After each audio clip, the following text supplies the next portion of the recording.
Hey guys, it's Andrew from Cardinal Kia. In this video, I'm going to show you how to use your blind spot viewing monitor in the all-new 2023 Kia Sportage.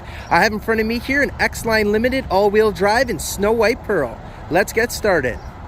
Okay, so to start us off, the first thing we're going to do is head into the 12.3-inch infotainment screen.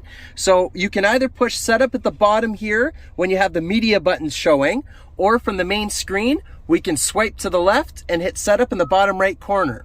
Then we're going to go into vehicle, and then under driver assistance, we're going to go down to the bottom under blind spot safety, and we're going to make sure that the blind spot viewing monitor is turned on.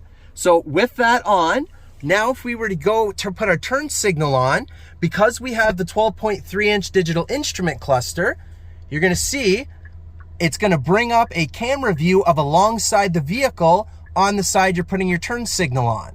So right now I've got it on the driver's side. If you go and switch it to put it onto the passenger side, same idea. Just gives you an alongside view of that side when you put your turn signal on.